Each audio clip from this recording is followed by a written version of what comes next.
Well, joining me now is Stephen Robertson, Director General of the British Retail Consortium. Thank you very much indeed for joining us. This is the second hike in a year. There is a concern amongst many retailers that there will be a slowdown in 2011. How much is the sales tax likely to be responsible for the slowdown? Well, there's no doubt about it. It will have an effect, and we will see that during the course of this year. But it'll be very difficult, I think, initially to disaggregate that effect from the blizzard of discounts and promotions we're seeing, because I suspect that many prices won't rise in the shops immediately. And as ever, with the huge level of competition in the high street, we will see many prices remaining fixed, probably until the end of the sales, but maybe beyond. But without doubt, of course, the government will get its slice from today, and that will put inflationary pressure into the system. So we will see over the course of the year prices going up.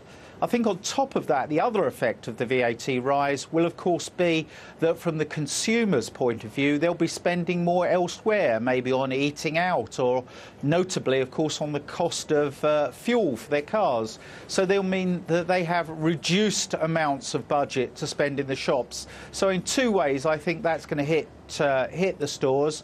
So I think in 2011 we may well see low or indeed no growth in the high street, in non-foods particularly. Now, of course, the government, while it's brought in this sales tax hike, also wants growth in the retail sector and growth in jobs.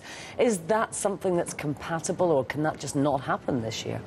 Well, what we saw last year is, with almost every sector, private sector, showing a decline, some very large declines in employment levels.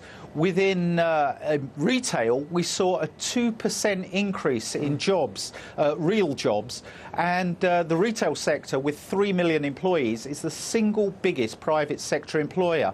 So I think last year, against the grain, we saw some growth. This year, I think we won't see 2% growth, but I am hoping we will see no regressive behaviour.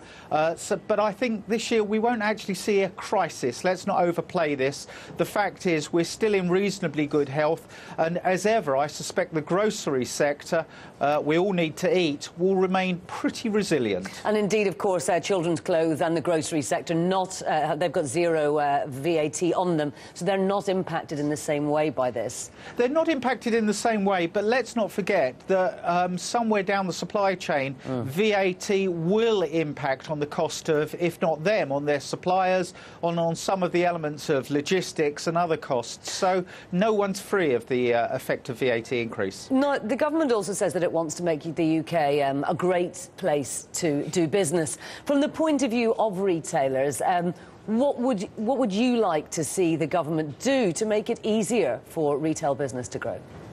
Well, as ever, as I mentioned, we're the biggest the biggest private sector employer.